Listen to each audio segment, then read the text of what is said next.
It's the week ending Saturday the 30th of March, and this is The Week Unwrapped. In the past 7 days, we've seen the US abstaining for the UN vote on a ceasefire in Gaza, President Putin continuing to insist Ukraine was involved in the Islamist terror attack in a Moscow concert hall, and Baltimore's Francis Scott Key Bridge collapsing after being struck by a cargo ship carrying hazardous materials. You can read all you need to know about everything that matters in The Week magazine, but we're here to bring you some stories that passed under the radar this week. Big news not making headlines right now, but with repercussions for all our lives. I'm Olly Mann, and let's unwrap the week. And joining me today from the week's digital team is Rebekah Evans and Jamie Timson, and from BBC Sport, it's Emma Smith. Happy Easter, everybody. Happy Easter. Happy Easter, Olly. I saw research today that said it is apparently unhealthy to eat an entire Easter egg in one sitting. Have any of you ever done that? Isn't that the only way to eat an Easter egg?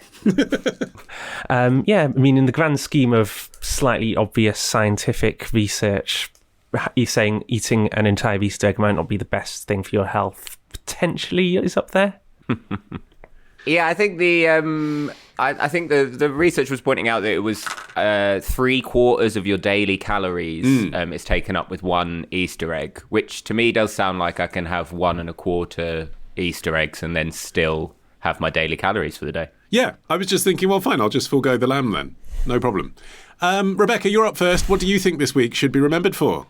When it comes to discussing the wrongs of the past, sorry really does seem to be the hardest word. I think they should. Yes, it was terrible, terrible time. To be honest, I wouldn't make a big deal of it. I think, quite honestly, a lot of fuss is made about it for countries that really now need to get their own act together for something that happened centuries ago. I just don't know whether the money's there today, to be honest with you, but something has to be done. I believe that what's happening today in UK and how people of colour are treated makes me absolutely angry and furious that things aren't improving. Some Hull residents there having their say to GB News on Wednesday. Rebekah, what was the story they were responding to? Well, they are discussing the results of a new poll which has been delivered to ministers in Parliament this week that says 6 in 10 people in Britain believe that Caribbean nations and the descendants of enslaved people should receive a formal apology from the government, the royal family, all firms that profited from exploitation at that time. And to be specific, which time? Sure, so from around the 1500s to approximately 1833. Yeah, so some time ago then. Emma, do you agree with the majority of people, 6 in 10, that the UK should apologise to Caribbean nations and people who are descendants of slavery all these hundreds of years later? I think it would be good to get an official apology to effectively try and close the book on slavery. I mean, the UK was one of the first major nations to abolish slavery in the Act of Parliament of 1807.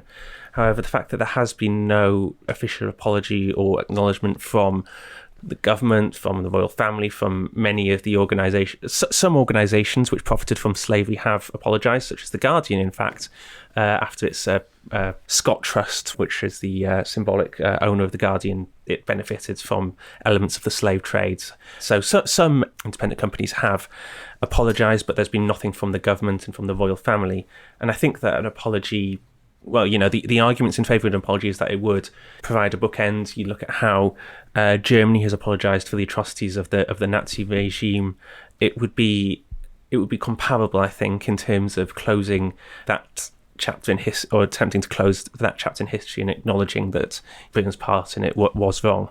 There are some differences, though, there with that parallel, aren't there, Jamie? One being that obviously, the Nazi regime was in living memory of people that are still around now.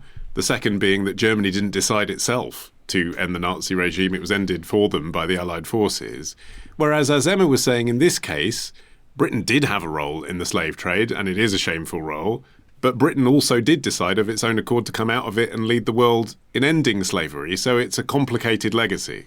Yeah, I mean, I think, as with most of the time when we look at the British Empire or British kind of exceptionalism, we do have to kind of temper ourselves for not patting ourselves on the back too much. There was a huge amount of money that was made off the back of slavery. I think somewhere in the region of 12 British monarchs sponsored, supported, or profited from Britain's involvement in slavery, according to historians. There are obviously differences to Nazi Germany, and I know obviously the distance in time is one of them, but I mean the effects of slavery are still being felt. I saw a piece of analysis that showed, people in the UK from black African backgrounds typically hold the least wealth and about 1/10 of the wealth held by white Britons. And if that's not in some way related to the kind of slave trade, I think it's very easy for people to look the other way. I mean, there was a guy in the clip from GB News that we played earlier that was saying, it's kind of time for people to get over it. But part of getting over it is acknowledging the role that has been played by the people in charge. And an apology seems kind of the least that we can do in this situation. Yeah, I mean, Rebekah, as the only person on the panel with Caribbean ancestry, how do you feel about this? I agree. There probably should be an apology from institutions and particularly families that still directly or indirectly benefit from the wealth that has been amassed by slavery. But I'm not really remotely interested in the idea of an apology unless it comes with some form of meaningful action. I think, these big structural problems in society deserve proper solutions. So I think a plan to redress those imbalances that have endured throughout centuries is probably far more important than some arguably meaningless words and hand-wringing over this situation that has been going on for a while. What solutions would you actually welcome, though? And do they definitely not exist already? Because it's not as if there aren't schemes, to try and assist in racial inequality, for example. No, sure. I think obviously those types of things do exist, but the major push at the moment is a case for reparations. And I think there's a good point that there has to be a conversation around these issues. It can't be, and it shouldn't be reduced to sensationalism or a headline. I think a lot of times when the word reparations is mentioned, people get scared and panicked, and I think that's part of the reason why institutions, particularly the royal family, haven't directly apologised, because they believe that reparations will be a natural succession. Yeah, well, that's not speculation, is it, Emma? We can we basically know that's the reason that the royal family haven't apologised, don't we? Because they're using euphemisms. King Charles last year said it's something like profound sorrow, wasn't it? Profound regret, something like that, deep sorrow. Yeah. Use these euphemisms to clearly signal to the black community in Britain, look, I personally think this is a very, very bad thing, but I cannot use the word sorry, because if I did, that would have a cost for the government. I mean, that is a concern. Yeah, the exact words he used when he was speaking to Commonwealth leaders, he spoke of his personal sorrow, and that he was continuing to deepen my understanding of slavery's enduring impact, which is basically saying sorry in many more words, but obviously without that sort of the official nature of the apology. I think that, there's many reasons why the government won't officially say sorry, partly because of, cultural issues, but also because it would potentially lead to an increased demand for reparations. And I mean, reparations in full would be almost entirely impossible to pay. The research found that the UK profited up to £24 trillion in modern money from slavery. So any sort of payment would have to be symbolic, and just as any apology is really symbolic.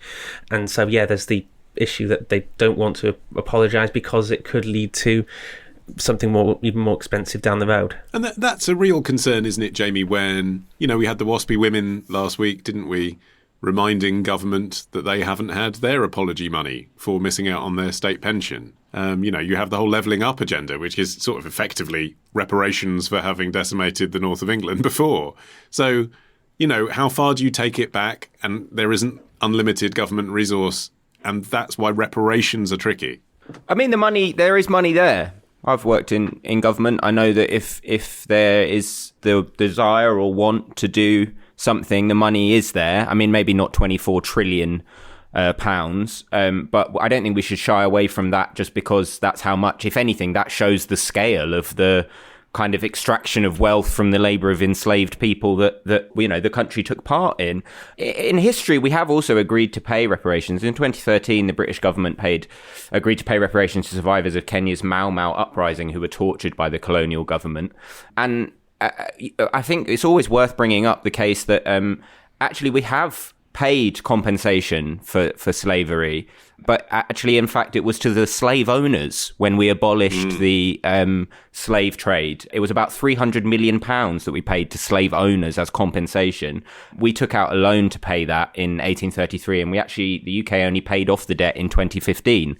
So, that seems kind of ludicrous to me that we're willing to pay slave owners, although obviously it was a long time ago. I guess the thing is, Rebekah, that it's good for everyone of any colour in this country to have more awareness of what happened during the slave trade and Britain's role in it and how the country benefited. But at the same time, you do wonder, you mentioned the culture war earlier, how much of this narrative has been exported actually from the United States due to social media and the polarisation of the debate there, where their situation around slavery was different. And, they abolished slavery much later than we did, and they have a much longer lasting legacy of institutional racism than we had, arguably.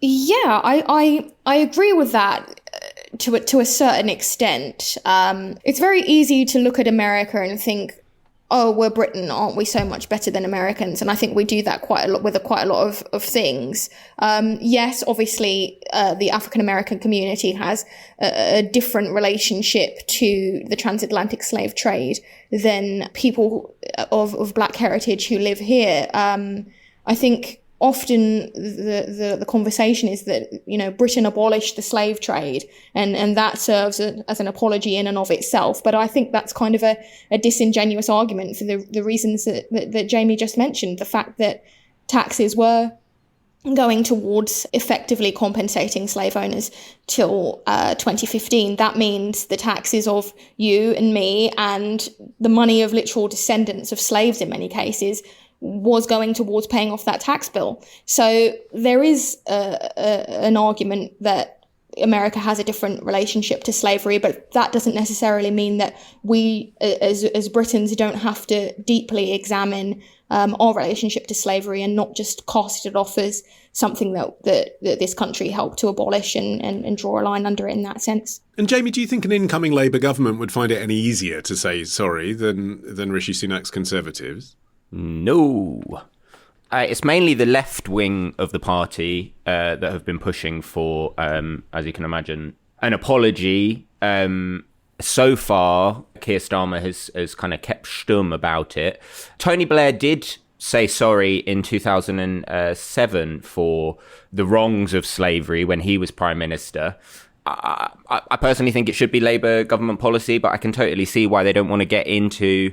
the culture wars are going to be a massive part of this election, and any additional culture war that they get themselves stuck into is obviously going to be a problem. I would be interested to see kind of what happens, should we get into a second Labour term? If that happens, maybe there'd be something along those lines that could try and entice, maybe the people that used to support someone like Jeremy Corbyn to continue supporting the Labour Party. But certainly, I think at the moment, this is not something that's going to change massively depending on who's in power.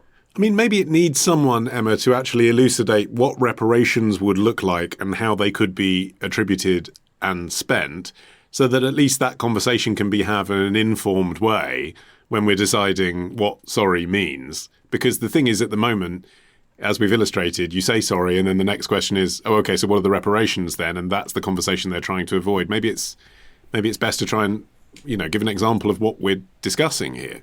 Yeah, it is one of those things that the conversation obviously would need to be had, but it's not going to be had until the first step is taken, which is the apology. So it's almost, I think, discussing reparations and what form they would take is putting the cart before the horse a little bit, because where that is so far down the road in terms of no political party that has a realistic chance of forming government is, planning on making an official apology or reparations yet. So it's kind of a conversation that's difficult to have because we don't know any realistic parameters in which they could be had at the moment. And I suppose finally, Rebekah, there's a question about whether that conversation does need to involve everybody, or in a way, whether the only people whose responses are valid are people who are the descendants of slavery. That's not even everyone of colour, because obviously some people don't have any connection to slavery and come from other parts of the world.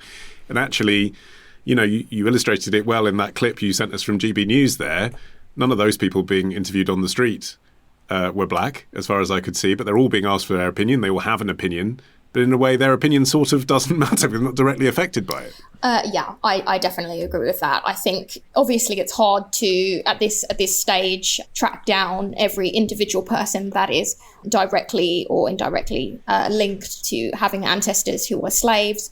But obviously, I think, well, it might go without saying, but I'll say it. I think that the opinions of Caribbean people and descendants of people from the Caribbean are the ones that should be taken perhaps a bit more seriously and considered actively within this debate. Okay. Emma, you're up next after this.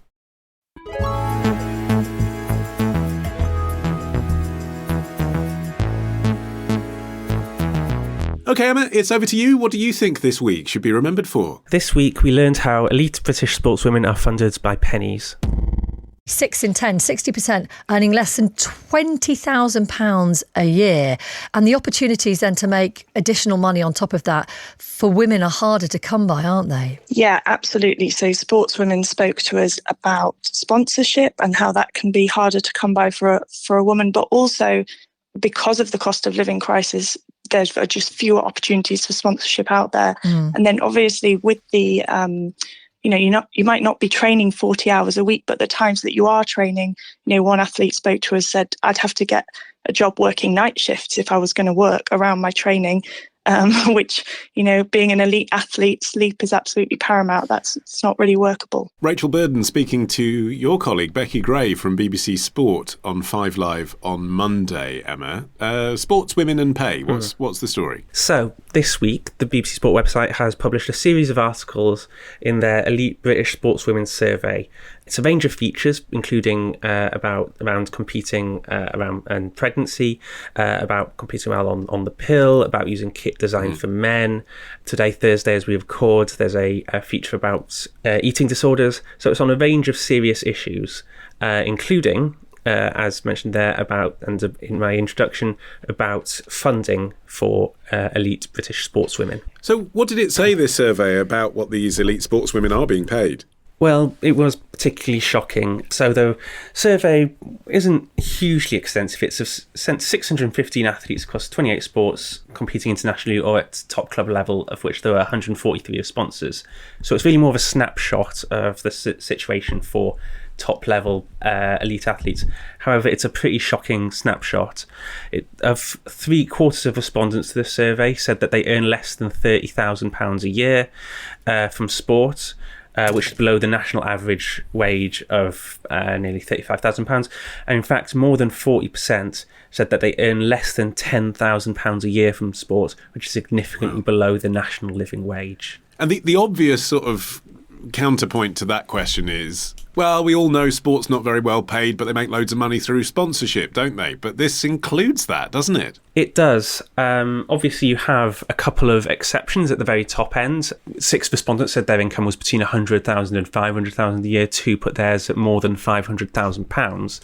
But it shows that the overwhelming majority are existing on really very limited resources when it comes to money.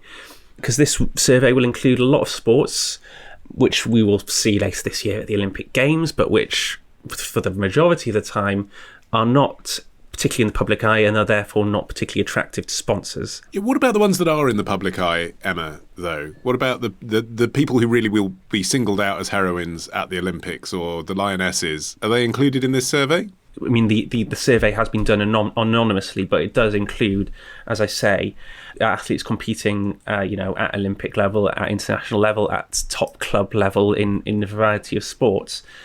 So it does provide a snapshot as to the difficulties that are faced by elite British sportswomen at all level. And there are a couple of elements over the last couple of years, which have shone through in terms of, the crack in sort of the facade of the glossy advertisements and the the inspirational messaging. You look at things like the ongoing row about Nike selling Mary Earps shirts. There's the issue that continues around the lack of equipment dedicated to women's bodies, including football boots and things like that, which has been regarded as a potential reason for the spate in cruciate ligament injuries to elite footballers in the WSL. So certainly there are cracks in the facade of the elite branding and messaging around elite British women's sport, and this survey is another example of that. It also suggests, Jamie, doesn't it, a bit like acting. We've talked about this when it comes to theatre and film on the show before. You're getting a scenario now where it looks like, for women anyway, getting into elite sport is something you can only really do if you have other funds, if you're from, middle or upper class family that can support you. Yeah, and I think actually I was pretty shocked by this study when Emma brought it to us, because I think from someone not following so closely or from the outside, it's never been a better time for women's sports. You see a lot more of it on the on the TV, and there's a lot of push, particularly obviously around the Lionesses, but across the board really about female sports. So to see this and to see the kind of less than minimum wage that they're getting funding, I think the government has taken their eye off the ball when it comes to sport. I mean, if we think back to the London Olympics, that hallowed time when the last time anyone was ever happy in this country, there was obviously like a lot of the legacy of the London Olympics was so important about getting kids into sport and participation rates. And, you only have to look at the obesity levels in the UK to know that this is a kind of chronic underinvestment in sport that we know has worked, that probably is, since the Olympics, kind of just completely dropped off. But are women being deprived of money that's being siphoned off, Rebekah? Or is it just that the money isn't there for a whole range of reasons to do with the market? People don't buy tickets at the same price as they do to watch men's sport. There is less interest from sponsors in female athletes. That might not be right, but if it's true, it's quite difficult to make money where there isn't any. I think it's potentially true, and I think, the main argument that's often put forward is that, women's sport is less popular than men's, so women need to build up more support, and then the advertising will follow and the pay will follow. But I just think that's really unfortunate, really. I was disappointed but not surprised by this study, and I just think more needs to be done. I mean, the country is happy to take the glory of medals and trophies that are won by women in competitions on the world stage, but they don't seem to be prepared to put in the legwork to offer funding or pay to reflect that hard work that's been put in. So ultimately, I think what needs to happen is we recognise what the problems are within women's sport to the extent that women are not getting paid as they should, and actively find the solutions to fix that, and not kind of just take it as read that it's women, so women are just going to have to put up with it until things get better. I think that there really needs to be a real push for change to happen in a short amount of time. And are those things, do you think, distinct to sport? Because, there are plenty of industries with problems regarding the way that women are paid and treated for issues that, again, we've discussed on the show many times, including, taking a break from maternity, lack of female role models, women in leadership positions, etc. Is sport extra specially bad? I think, as you correctly identify, Ollie, I think there's a problem generally across society with the way that women are treated, and the fact that women are starting the race, pardon the pun, later than men in all spheres. Sport's interesting because obviously we are seeing people on a day-to-day basis on the TV, celebrities, etc. So it's kind of amplifying the issue and putting the spotlight on the issue because it's in sport. Yes, society has a problem with treating women in the way that they deserve. Sport is showing this, putting a spotlight on this issue and showing it for what it really is. I suppose it's also as well, Emma, putting a spotlight on just how dedicated you need to be as a sports person of any gender. We know this anyway, but you need to be an incredibly committed person. And now we realise you have to be incredibly committed in the face of not being rewarded for your efforts financially at all, really. Absolutely. I mean, Becky in that clip mentioned the example of an athlete, a junior world champion who's aiming to qualify for the next Olympics, the 28 games in Los Angeles, but they are existing on funding of around £16,000 a year. And so they've said that they're considering having to work part-time or night shifts. But if you're going to have to be up, if you're going to have to be dedicating yourself to your sport, which you have to get to the Olympics, I mean, I don't know which sport this athlete is competing in, but for example, in swimming, a lot of swimmers get up at 5 a.m. to go and do hours in the pool when they have the use of the facilities. I mean, if you're finishing work at like a night shift at midnight and then you have to be up at 5 a.m. to train the next day, it's just not going to be sustainable at all. And the survey says that more than a third of respondents have said that they have considered giving up sport. And these are, like I say, elite athletes. These are Olympians. These are, top level footballers, rugby players, cricketers. To say that they've considered just completely giving up their sport when they're supposed to be, these all sorts of, taglines apply to them, inspirational women, game changers, all that kind of stuff. To say that they're willing to give that up because they simply don't have the resources to do their sport, I think it really should be a wake-up call to a lot of people. Jamie, I guess, on the other hand, just to play devil's advocate for a moment, some people would say, even at the elite end, you choose to be a sports person, yes, to win trophies for your country and, to be part of a team, but really because it's all about you. It's all about the fact that you want to. You're pushing your own physical limitation. You get enormous adrenaline and personal pleasure from competing at an elite level. And actually, even when there isn't financial reward for it properly, look, you're still prepared to do it.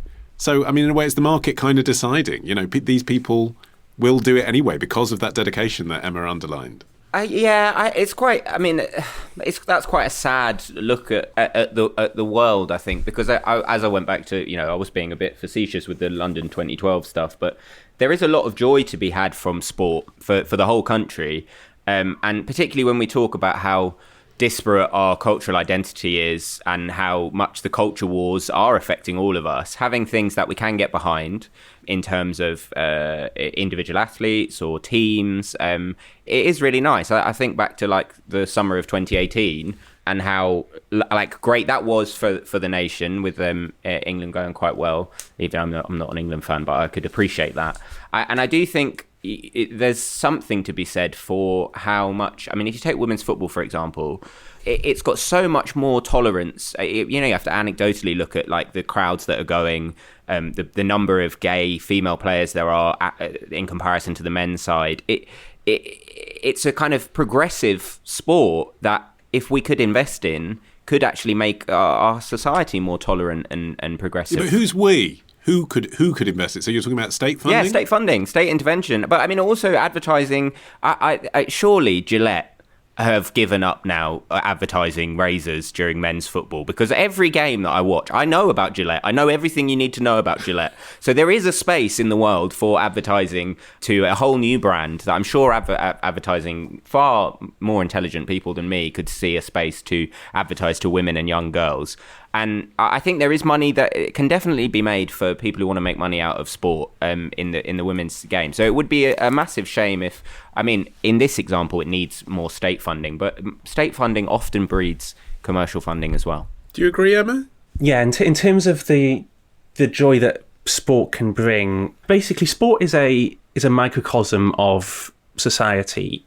You look at the focus of this survey, it's aimed to capture the current climate compared to when the last survey took place in 2020. So there's a focus on the cost of sport amid the cost of living crisis. There's a focus on things like use of social media and the amount of trolling that certain female athletes have had to go through. But sport can also be an encapsulation of sort of society in terms of the good things. I mean, the joy around the Lionesses winning Euro 2022 wasn't necessarily just because it was England beating Germany in a final at Wembley.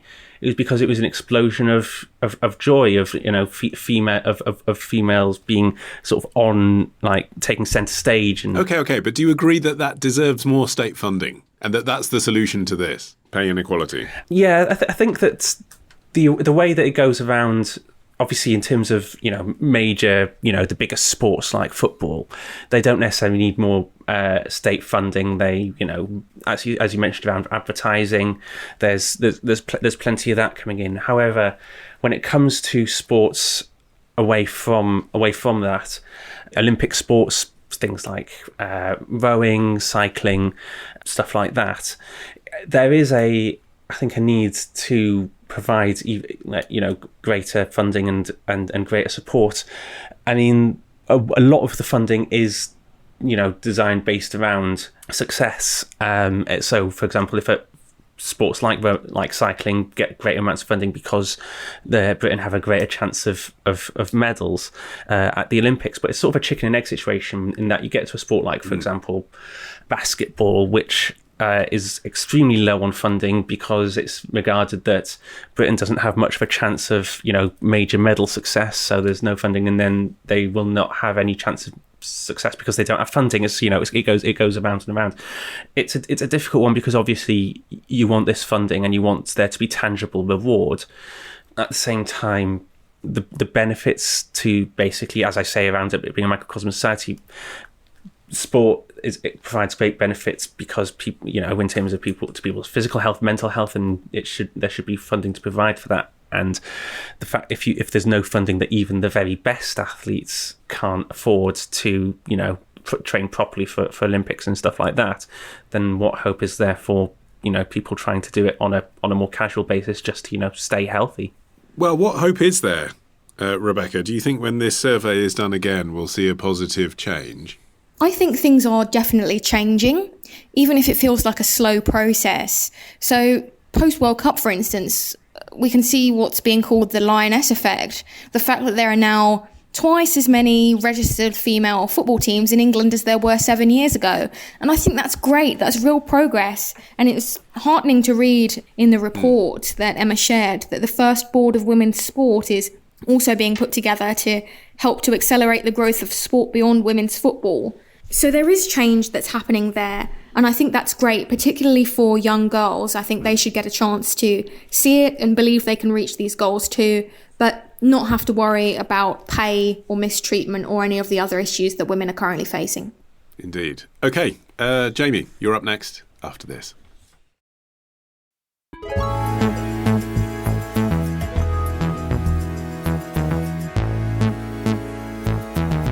Okay, Jamie, you're ending the show. What do you think this week should be remembered for? This week, a music genre could be about to see a renaissance. Oh my god. Okay, the track list is out. Dolly Parton, Jolene, okay. Oh Louisiana, okay. Zydeco. The Linda Martell show. Linda Martell was the first successful female black musician in country music. Oh my god, okay. Brought to you by Country Radio Texas. Border Radio, hello? Beyonce fan Little Debbie on TikTok on Wednesday reacting merely to the track list of Beyonce's new album. Imagine how excited she'll be now she's actually heard it. Jamie, it's a new Beyonce album, that's always a big deal, but this one raises wider questions. It does. What are those? Yeah, good. Good to get really down into the nitty-gritty with the Week Unwrapped. I like it. It's called Cowboy Carter. It's the much-anticipated sequel to Renaissance that I'm sure was top of your listening, wasn't it, Ollie? You were there. Don't disparage me and pigeonhole me as a listener of anything in particular. Bopping your head along to it. I listen to both Beyonce and country music to preempt where this is going. Oh, carry that's on, good. Yes. Its lead single, Texas Hold'em, made history when it debuted at the top of the country music charts last month. She said that she felt honoured to be the first black woman with the number one single on the Hot Country Songs chart. But there's been a backlash. One Oklahoma radio station initially refused to play Texas Hold'em, did later reverse its decision, and when she revealed the Cowboy Carter album cover, she was immediately embroiled in discourse surrounding the dynamic and the crossover between black Southern identities and Americana imagery. It's very interesting, basically, because country music in general has stereotypes, traditional country music being about white male singers warbling about love, loss, whiskey, the land of the free. And it has trucks, Jesus, exactly. Like I say, I listen to country music. Yes. There are tropes, and it has often been quite closed off. But I think what Beyonce is doing, and certainly from the stuff that I've read, is pointing out the kind of Black history behind country music, which is very interesting, and the roots of African American culture in country music. Just elucidate that for us, actually, for people who don't know. And if you don't know, I would recommend watching Ken Burns' extensive, many hours long country music documentary. But for those who don't, what is the influence of African Americans on country music? So it's about over a century now. Black artists have been central to country music, but often their work was overlooked and undercompensated by, obviously, the white country music establishment. Alice Randall, who I would very much recommend reading her. She's got a book out, but she's also got an article in Vox that was very informative. She traces Black country's recorded origins to Dayford Bailey's 1927 harmonica performance of Pan American Blues on stage at the Grand Ole Opry in Nashville. Grand Ole Opry is a very traditional kind of classic landmark. It's the big gig, isn't it? It's like playing the Albert Hall if you're a country artist, But he was very popular, but he obviously endured racism while touring the Jim Crow South. And as it's kind of moved forward through history, there's been lots of examples of Black country music artists kind of dipping their toe in, but with kind of differing levels of success. More recently, Lil Nas X did his Old Town Road song, which is probably the kind of most famous, but he is a Black queer artist, and that obviously provoked some backlash as well. So it has been done in the past, but I think Beyonce is obviously really bringing it to mainstream recognition. I mean, it seems to me the problem, Emma, with saying that there's been a backlash, amongst the country community to Beyonce's album sort of runs the risk of homogenizing people who listen to country music just the same as people claim that, those people are pigeonholing Beyonce as a Black artist. I mean, there's a huge number of people around the world who just enjoy music of all kinds and don't really have an opinion on this. Yes, of course. But obviously, when it comes to stuff like this, often the minority of opposition is that which attracts the most attention. And I mean, some of the opposition to Black artists doing country music has been quite ludicrous. I mean, Lil Nas X was accused of cultural appropriation for wearing a cowboy hat in the video for Old Town Road. I mean, I think that there has to be recognition that Beyonce breaking new ground as the first Black woman to have a country number one is almost part of country music's heritage of sort of being, anti-establishment, pushing new ground. I mean, it's only been in the sort of since the turn of millennium that, in the aftermath of 9/11, that country music became this much more fiercely patriotic, white men singing about how much they love America. Country music is in its heart is a much more sort of cynical genre. You look at the sort of the music of Johnny Cash. You look at and I think that it's being seen in our more modern cynical times that country music is sort of getting that historical edge back, and I think that's to the benefit of the musical genre as a whole. I mean, Beyonce has made a point of saying in her Instagram post about this, Rebekah, this ain't a country album, this is a Beyonce album. It's almost like she's very proud to have the first country number one as a Black artist, but also she is saying, I've put my own stamp on this. She's aware that it's, she hasn't spent 5 years in Nashville writing songs in the Bluebird Cafe. She knows that. It's a different thing. It is a pop album, isn't it? I think it's interesting. I think I'm a Beyonce fan myself, so it's interesting to see how she kind of dabbles in different genres. But I think she's authentically country, given the fact that she's born and raised in Houston, Texas, right? So it's not like she's writing songs or singing songs about a culture that she has no connection to. She's from the South. So therefore, I feel like she has as much claim to country music as anyone else from that region. Obviously, she's notably outspoken about issues such as police brutality and race. So she doesn't necessarily fit into the box that contemporary Nashville kind of likes any Black country artist to stay in. But I think music is for everyone, right? And just because she's trying this new sound with Cowboy Carter, I don't think she should be criticized for it, because it's experimentation, it's doing something different with music, and I think any true music fan can connect with that. I suppose it maybe lives or dies by just how authentic it really is, Jamie. in the final analysis. So we're saying this on the day that the album hasn't yet come online, but by the time you're listening to this, you can listen to the album. And we only have the title tracks at the moment. I mean, like I say, as someone who genuinely is a fan of both Beyonce and country, I would say country music is about authenticity. It is about lived experience. A lot of it's about the words.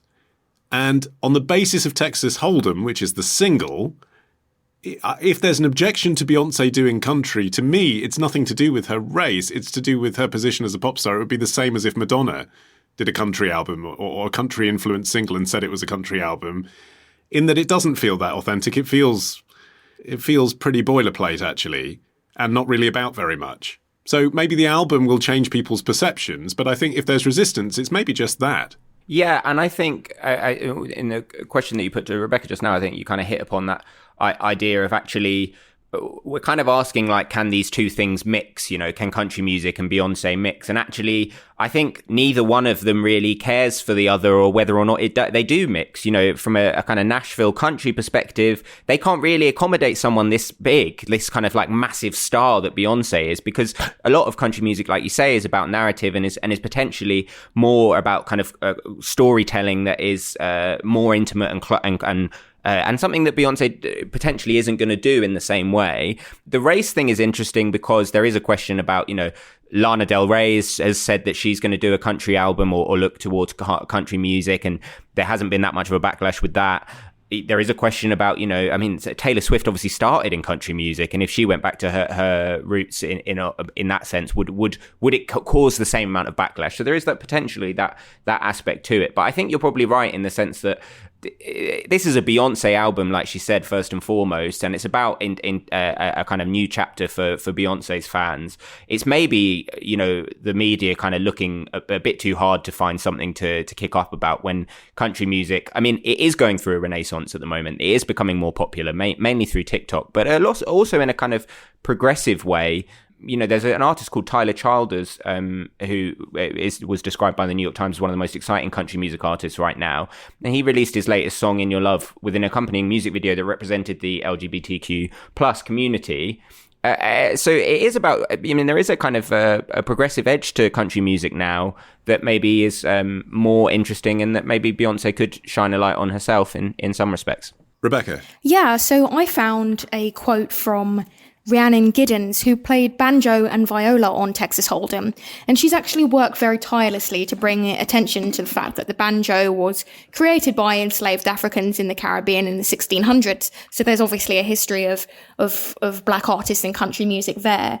But I think she put it perfectly recently when she said that no one owns an art form. So everyone should be allowed to enjoy and make country music, especially when that's done with respect, understanding, and integrity. So she's essentially said that the outrage around Beyonce's new single is pretty much manufactured and, quote, people protecting their nostalgia for a pure ethnically white tradition that never was.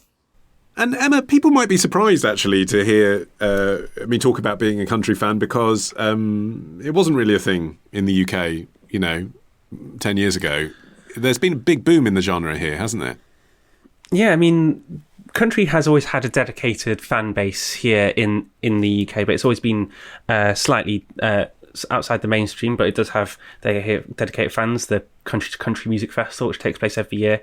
If you're like me, I listen to Bob Harris on Radio 2 every Thursday evening while driving back from football training. It's a fantastic program, partly because Bob Harris is such a brilliant DJ, but also because it's music that you don't really hear that much anywhere else. Yeah. In the UK. But yeah, country music in the UK is generally still competing for mainstream acceptance. And it's something of an insular scene. I mean, British country artist Kezia Gill was interviewed by the BBC this week, and she said that there's a horrible habit of people saying that there's country and then there's UK country, as this is some sort of like sub category. But there is, I think, a growing acceptance and a growing enjoyment of country music in the UK mainstream, and part of that is because of major artists who are either like Beyonce recording country music, or like Taylor Swift, who have their past in country music. Taylor Swift's re-releasing Fearless recently, which was such a huge hit that album. Her 2008 country pop album Fearless, re-recorded. Fearless, Taylor's version, is currently number 1 in the UK's official country artists albums chart. So you have these big names who are recording country music, and that is therefore going to bring it over to the mainstream a bit more. And I think that's a good thing, because there is so much fantastic country music around. As a fan like you, Ollie, would well know. Yeah, it's interesting, isn't it, Jamie? I don't know if the answer to this, like the answer to most questions these days, is Taylor Swift. But why is this a thing in the UK? What is the groundswell of interest? I mean, I think it is you can't really avoid the Taylor Swift aspect of it. But I think to go back, it is the kind of liberalization of contemporary country music. There's a lot more about mental health. There's a lot more about a kind of authentic voice that I must say it was Casey Musgraves that got me interested initially, and she was singing about smoking dope and kissing girls. Yes, but that's not maybe what Gen Z are so into anymore. And maybe it's more about listening and talking about how you're feeling and all of that. Let me be the first to make a sweeping generalization about Gen Z and say that maybe they're more interested in mental health and more kind of personal authenticity than smoking dope and kissing girls. Why not both? And there I was thinking I was being progressive. That's it for this week. My thanks to Jamie and Rebecca and Emma. You can follow this show for free. You can get every episode as soon as it's released. Just search for The Week Unwrapped wherever you get your podcasts and tap follow. You can also get 6 free issues of The Week magazine with a trial subscription if you go to theweek.co.uk/subscribe. In the meantime, I've been Olly Mann. Our music is by Tom Morby, the producer, Ollie Peart at Rethink Audio. And until we meet again to unwrap next week, bye-bye.